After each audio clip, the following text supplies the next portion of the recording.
So now we'll do the Journeyman's capping assessment, and then over the coming days I might even break these segments down into a bit further detail. So here's the task that a few guys sent me, and a few assumptions will be made as I couldn't read the damn thing. What I could read is we had 340 millimetres down to our first pivot point. Then I'm marking 200 millimetres square across, as this is the width of our capping. Next you're going to square off, creating a 90-degree turn. Here I'm simply recreating the remaining of my box gutter, including the 45-degree angle. Now the second measurement they give you is from this pivot point to the next corner. I've also made this 340 millimetres as I couldn't read it. Next you'll either need a digital bevel gauge or a protractor. 115 degrees set on my digital bevel. Once I've marked out that angle, I'm intersecting it so I can get half of the angle. And a better way of understanding angles is, imagine if these two pieces were still square.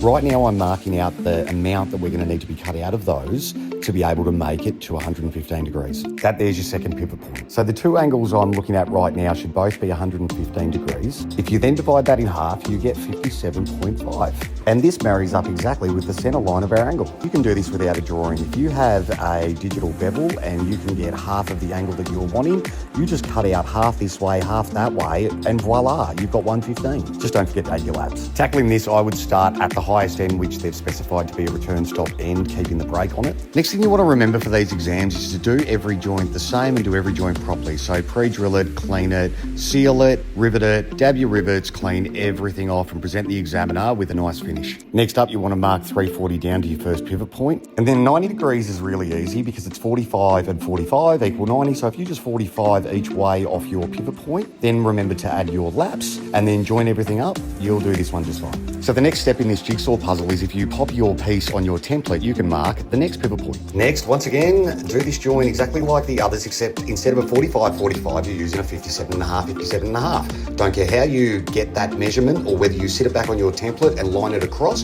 Remain consistent and do everything the same and present it when you're finished. And lastly, they give a measurement to cut it off, but they don't specify to do another stop end. So let's just do a folded one for the sake of it, and then we're going to check all of our measurements. So the only items they gave us was 340 as this length and that it had to be a perfect 90 degrees. Then they gave us a length across here, which I couldn't read, so I made it 340 again. Then next they specified the 115 degree angle, so you can check it on the inside and the outside. And last but not least, they gave you a length down here that you just need to make sure is accurate. And assuming that's all correct, you can present that to the VBA assessor, and congratulations, you've just passed the first of 5 tasks.